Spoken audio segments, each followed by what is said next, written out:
Hi, everyone. Welcome to Tech Over Coffee. I'm Dave. And I'm Ben.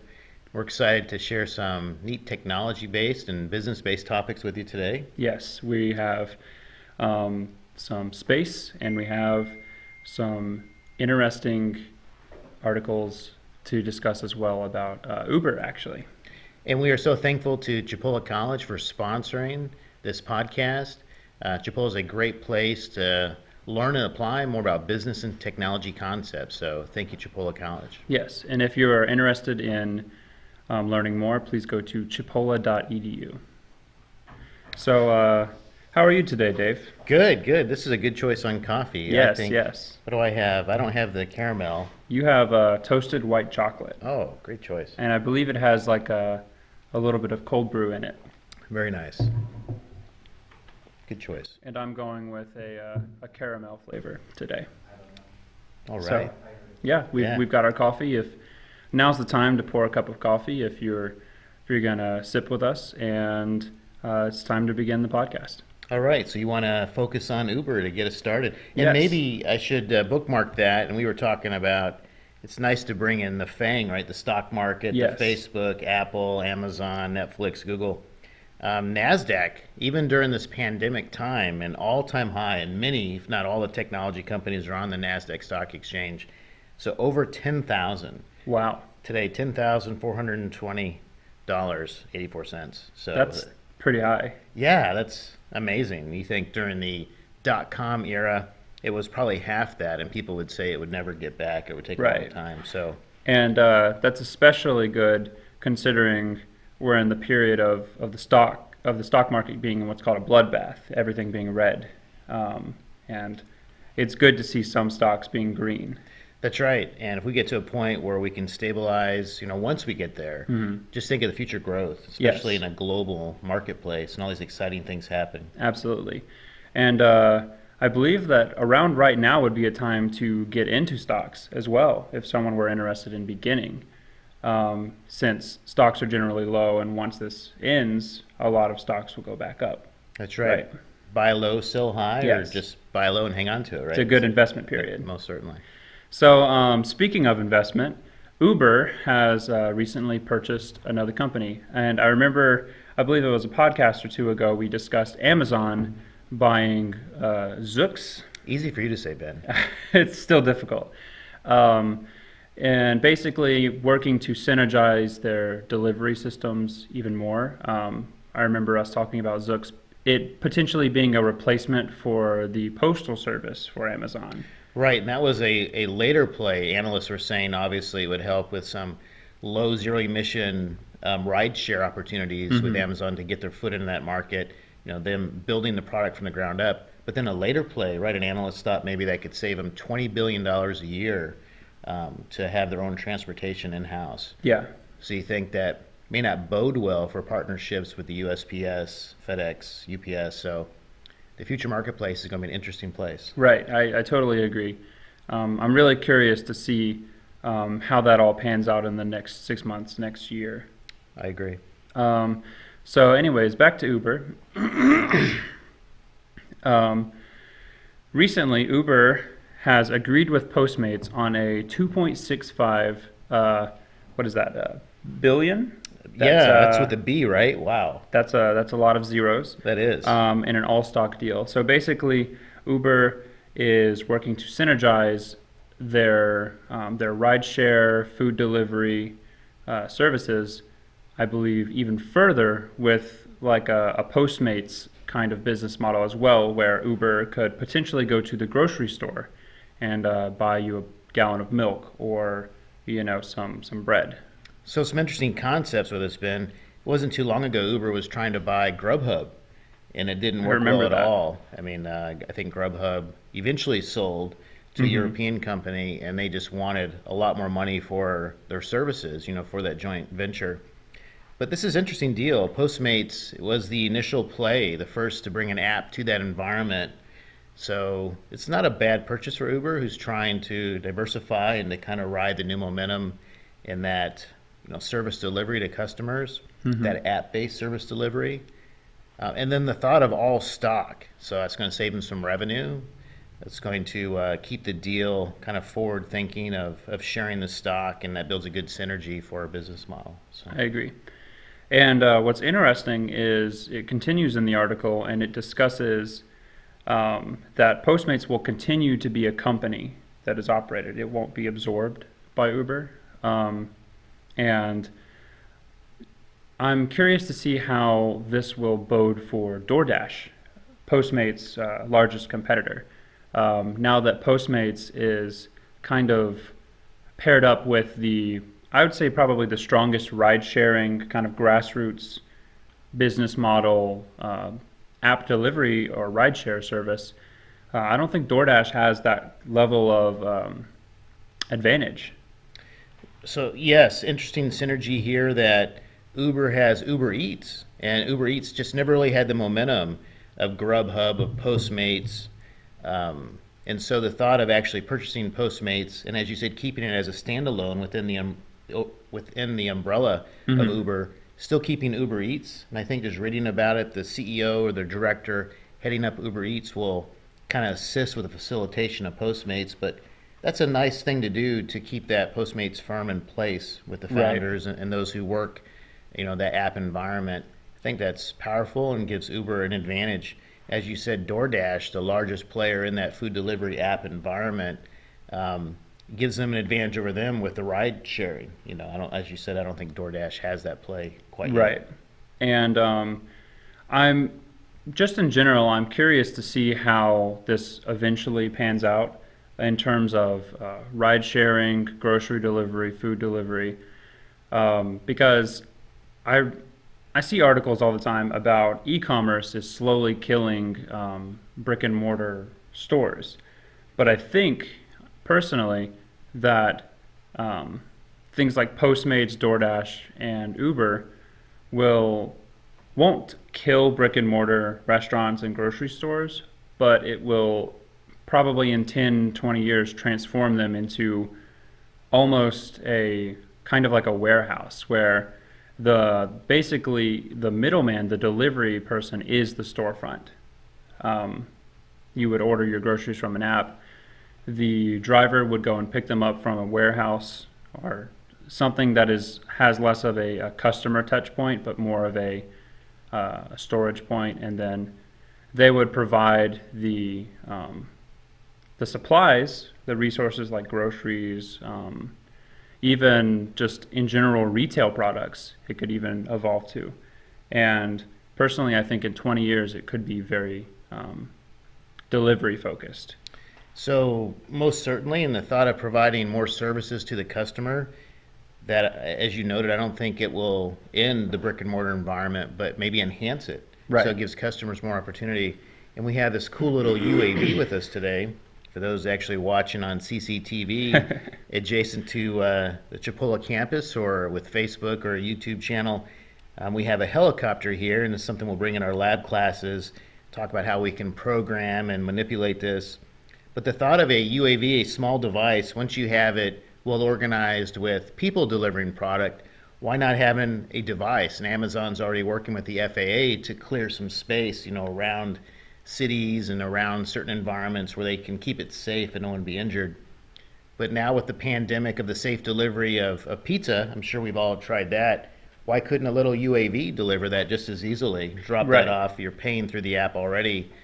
So the future's exciting. It is. I think there'll be better services. It really is. I think maybe it's the extra convenience of where we're going is the biggest part of it, but I also feel like with this pandemic, I feel like our culture is changing as a whole to be more of a social distancing culture. I think that after eventually all of this kind of blows over, that in general people will be more introverted, not personally, but in terms of their actions. People will order food online more, people will order e-commerce more, and people will go to less large gatherings and things like that, just in general. Yeah, so a few ideas. I've had a chance to do some consulting projects in Europe and Asia, and oftentimes, even before this pandemic, people would walk around protecting themselves, Hmm. especially, say, in the Japan, Asia area, they would wear a face mask just to remain safe, maybe to help with some kind of pollution that might be in the area. So keeping that in mind, that could be part of our culture, and that's not necessarily a bad thing.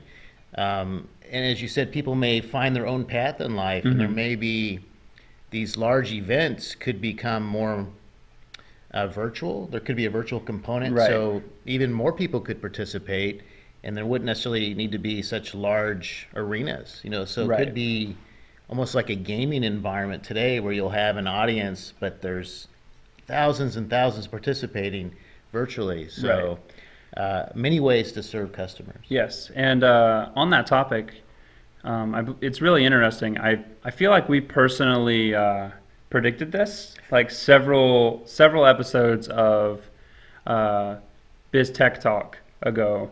We talked about VR being possibly, pardon me, VR possibly being even more prominent in our culture. And at the time, we thought it was limited to business and gaming. But I've seen a lot of things lately where, you put your VR headset on and your favorite musician is doing a concert in VR because they can't perform live in person. Right, many of the new music releases are Hmm. through the web, are through some VR component. And if you can add that AR, that augmented Hmm. aspect to that, that even enhances it, where you can interact through that VR. Right. And we have talked about this research before, so it's good to see us talking about technology, actually trying to be ahead of the curve and at Yes. times achieving that. So that's pretty cool. Yes. And in regards to VR, I really think that it's going to shine in these next 10 years because of things like this. Well, Um, well said, Ben. Virtual interaction will grow, like Zoom, and maybe Zoom will have a VR aspect eventually. Right, and then you incorporate that VR aspect in a working environment or a recreational environment and bring in then that augmented, that AR component where you can Yeah. actually participate, you can manipulate. So it'll be exciting. There might actually be a physical component to that, where you can actually, you've seen research with smell. Can you Oh imagine with yeah. that or be able to touch Yeah. and improving those sensory items? It's going to be quite fascinating. It is. It's a interesting world of technology that we are growing in. And then many business opportunities to leverage that Yes. environment. So. Yes. And I think that will bring a lot of new and exciting jobs as well. So that's a nice segue to our next topic of Yes. space and SpaceX, of that entrepreneur Elon Musk who, thought of many ideas, but got kind of his path going with Tesla, the battery generated zero emission vehicles, and to take that revenue and his other ideas and excitement with other fellow researchers into space. Yes. So Um, Before we get into that topic, I just want to say that I feel like Elon Musk is the Tony Stark of real life, um, being so, having so many different technology projects all at once. He has the Boring Company where he's creating basically like, or trying to mass transportation. mass transportation, and with bullet trains and trams and subways and things like that. And then he has, Tesla, the zero emission car company, and we all know how popular that is nowadays. And then he also has SpaceX, which is the first private company to launch people into space now, as we discussed a couple weeks back. So all of these put together makes a very interesting um, portfolio for a person. Right, and if you take that financial, that business lens, and you want to participate, say through the stock market, SpaceX is a private company right now, so you can't really buy stock in it. You can buy stock in Tesla and what Elon Musk is doing with the car company. But to actually get into SpaceX, what research is showing is one of the biggest investors is Google. So invest in Interesting. Google because Alphabet, the parent, is a large investor in SpaceX. So it's quite fascinating how they all are connected They behind the are. scenes. They're intertwined. Yes. So moving on to the topic, uh, And for future reference, we will probably talk about space a lot. We both love space, and I think space is one of the coolest things to talk about personally. I'm so excited about that orbiting hotel maybe in the future. Yes. I mean, can you imagine what a great weekend that'll be? Right, or on the moon. Right. Oh, yeah. So before we get fully into the topic, to preface this, there is a moon that orbits around Jupiter called Europa. And Europa is colder than Earth, but a lot of scientists believe that Europa could have life under its frozen seas. And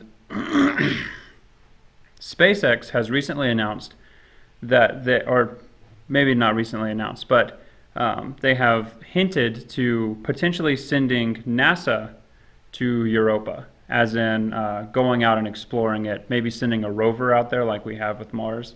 I'm sure there are some complications depending on what they do send, considering it's so far away, and I believe the Mars rover itself was a huge leap. So going 3 times that distance or double that distance could have complications, but would be fascinating. So the current administration in the White House and in Congress, well, they are so open, so forward-leaning with space exploration. One thing that's opened the door for our discussion today, we all know SpaceX brought the 2 astronauts up to the space station just recently and are planning for other launches. Just to kind of pause on that, the thing that impressed me the most, obviously the protecting the astronauts, Right. but landing that rocket back on that robotic Yes. ship in the middle of the sea, that was perfect. Yes. That was just amazing. Technology at its best and planning at its best. But this article highlights something that really opens the door for our discussion and future discussions, that Congress has always written that NASA will do this, NASA will do that. But here it's saying NASA will have this planned mission to Jupiter and to Europa, the moon that they're targeting around Jupiter. But it's opening the window with the phrase, if available. So that if available means NASA has, a smaller budget. There's a lot of pressure on solving these technology challenges. But SpaceX is more than happy to, or Jeff Bezos, Blue Origin, Right. more than happy to solve these. So if available, opens that door now for SpaceX or Blue Origin to say, hey, you may not be ready, but we're ready. Let's partner. Yeah. So that is a game changer. Something so subtle as that is opening the door for an Yeah. exciting discussion. Could you imagine the history being made at landing, say, a rover, even just a rover, not even astronauts, because I mean we've still yet to go to Mars on foot, but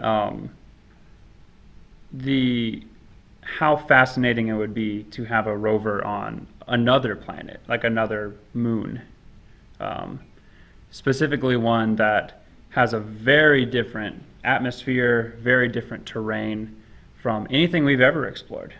I think that would be history making. Yes, and the thought that this isn't some vision, some future odyssey for our grandchildren's grandchildren. The date they're targeting is 2025 and 2027. So it's a few years away to Yeah. actually have a rover device of some kind adjacent on Europa and then planning for these next steps. So that's exciting thinking about. I think 2024 is the push to have astronauts back on the moon, and then maybe from there with some plan to Mars, and you could see from moon to Mars and then to Europa, some exciting steps of just reaching out into our galaxy. I agree. Areas that we haven't really been before. Leveraging technology to do that as well. Right.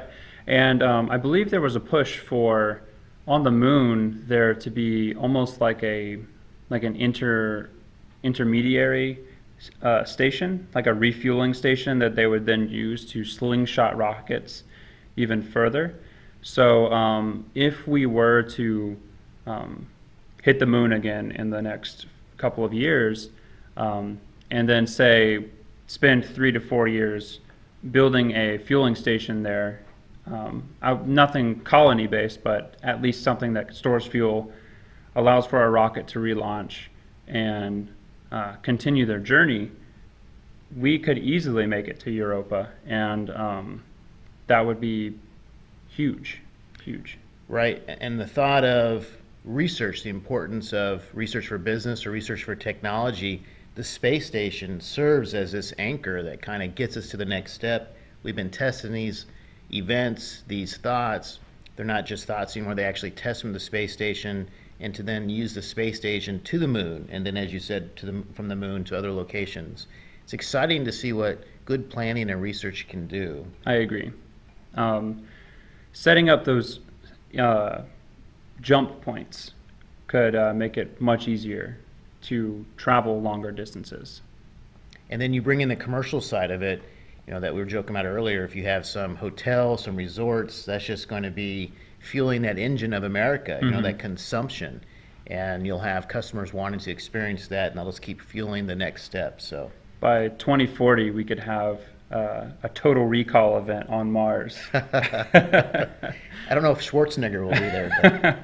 Maybe not, but I'm sure someone. Right. That's right. Well, these are great topics. Yes, yes. I 100% agree. Anytime we talk about space, I could talk for hours about it personally. Likewise. Yes.